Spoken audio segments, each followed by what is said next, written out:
Shalom Bapak Ibu dan saudara-saudara yang terkasih, dimanapun saudara-saudara berada, semoga hari ini adalah hari yang menolong kita semua untuk kembali menyadari dan mengalami cinta kasih Tuhan.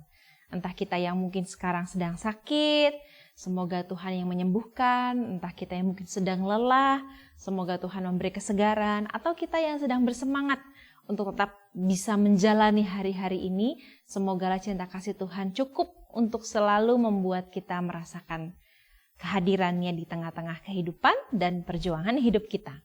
Mari kita akan berdoa sebelum kita akan mendengarkan kebenaran firman Tuhan di dalam Bina Iman GKI Klasi Solo edisi hari Senin tanggal 16 Mei 2022. Mari kita berdoa. Ya Bapa, kami bersyukur karena anugerah-Mu memperjumpakan kami kembali dengan sabda kebenaran firman Tuhan yang akan selalu membuat kami yakin dan percaya bahwa seluruh hal yang kami alami adalah sebuah anugerah yang membuat kami semua mengalami kehadiran Tuhan yang nyata dalam kisah kehidupan kami masing-masing.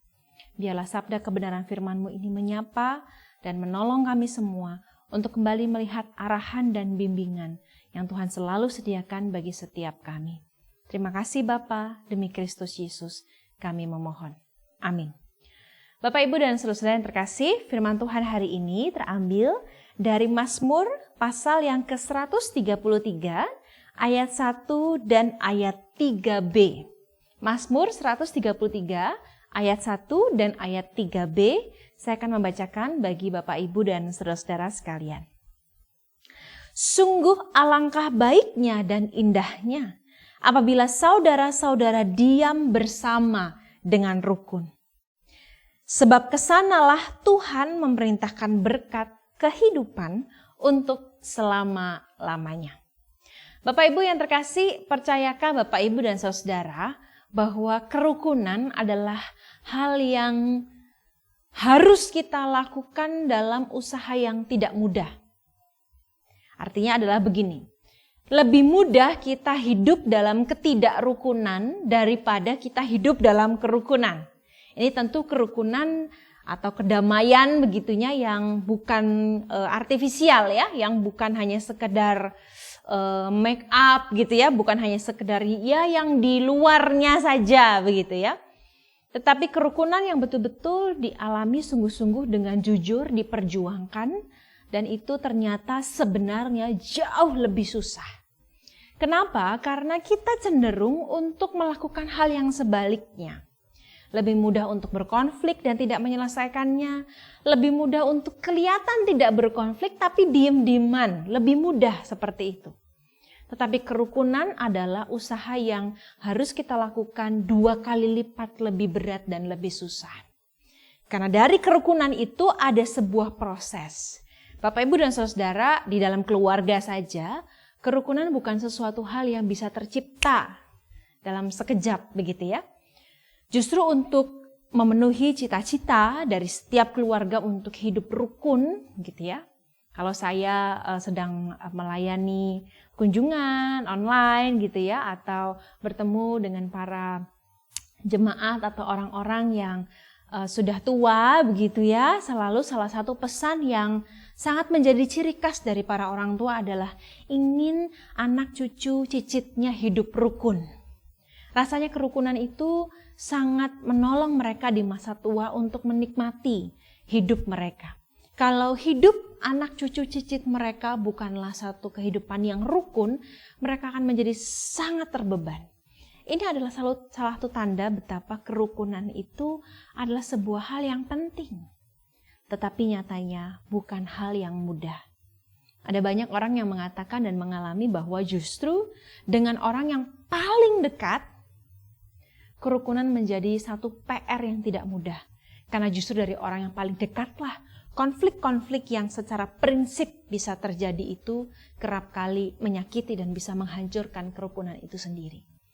Tetapi rasanya sebuah usaha yang impas.